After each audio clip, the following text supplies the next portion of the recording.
All right, we are here at my urban worm bag, and one of the first things you'll notice is that I have some plastic on here, and that is from some great advice from the different commenters. We've also got some newspaper that is just a little bit damp. We'll take that out. And next you'll see that we actually have some moisture on here that we didn't have before, so I'm pretty excited about that.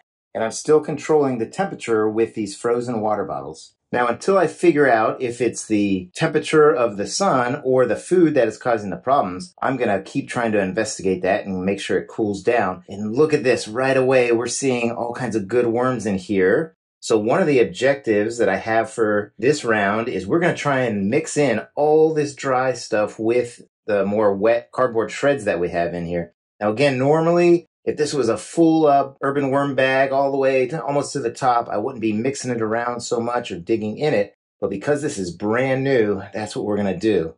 So let's keep digging in and see how they did. Now, a couple times ago, we put in a big mango, and I want to see if they ate all of that because they hadn't at the last feeding. And we're seeing our other temperature sensor, which we had put right on some food. And what we're going to do this time a little differently is we're going to put in another temperature sensor in addition to the one we put on the food, and that sensor is going to be away from it. And hopefully with those two sensors telling me the temperatures, I can determine if it's the food that may be heating things up or if it's the sun. So we're going to continue with that change that I made, which is to add wet cardboard. And I really appreciate all the comments that I got on how to continue to keep this more moist in here. And a lot of people said to put plastic back on it. So that's what I did. And yeah, sure enough, deep down, good amount of worms. And we started with about 1,500. And one of the things that I did was I pulled out some worms from both our storage container, I baited them out, and some from our last harvest of our outdoor worm bin. And here is that mango. It looks like they took all the flesh off it, which is good. I still feel a little bit. I don't know if this is the skin against it. Yeah, I think the skin is still right there. And lots of fibers with worms all in and out of those fibers. So I'll set that to the side and we'll make sure we put this back in the feeding zone. So yeah, lots of dry stuff over here. Another thing that we did was we put the worm chow all over it. So I'm on the edges where it didn't get too wet. I am seeing some of that worm chow. So let me go ahead and mix in real quick, see how the whole bin is doing. So as I'm doing this, I'm pulling up some of the newspaper that we lined the bottom with. And yeah, there's definitely a difference on the sides. Lots and lots of dry bedding there. So I think as this thing gets filled up, I mean, we're talking probably about another foot of space that we'll be able to fill up in here. I think it's going to be able to hold its moisture better, just based on what I've seen from other people and kind of how it makes sense here. But this is great. Lots of bedding. It's always good to have more bedding than food, certainly way more bedding than food in your worm bins. And we are getting really good, fat, happy worms, which I'm very excited about. Did you find any more food or not? No, but I lost the mango seed.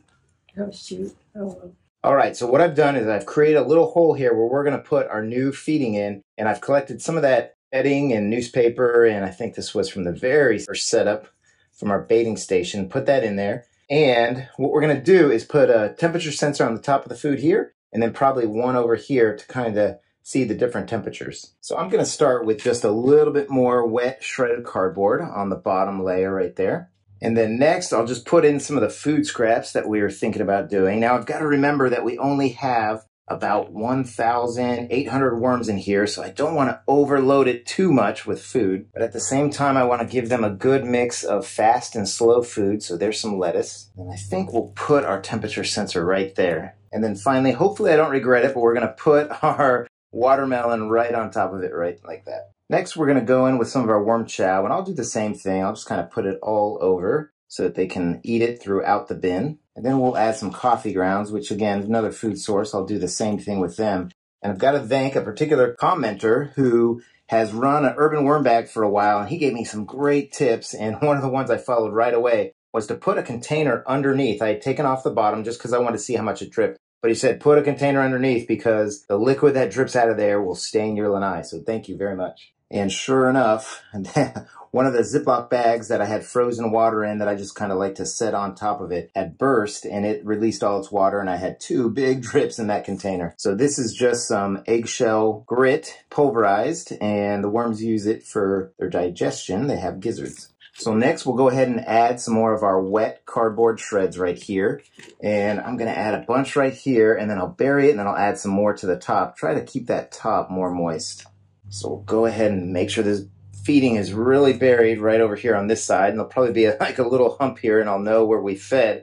And then over here, we're just gonna put this sensor, and I'll kind of lightly bury it right there. But I definitely want to make sure that food is buried up really well. And then let's add some more shredded cardboard over the top. That again is still damp. And now the temperature's got up to 93.2 and 75.0 was the low. So we'll see if we keep running into that. I am going to keep putting the frozen water bottles on if I see those high temperatures. And again, the goal is to see, is it because of the sun or is it because of the heated food? Because we're here in February and the sun does beat down on it, and I've got to figure out a way to shade this up pretty good here in my lanai. Now, we added those 300 more worms, and for a container this big, this urban worm bag, I think it could easily get up to like 8,000 worms. I'm so used to feeding my 5,000 or 6,000 worms in the other bin. I gotta make sure I don't overfeed as I kind of fill this up, because we want these worms to continue to reproduce and grow their population without getting stuck in pockets of fermentation or ammonia that could potentially kill them.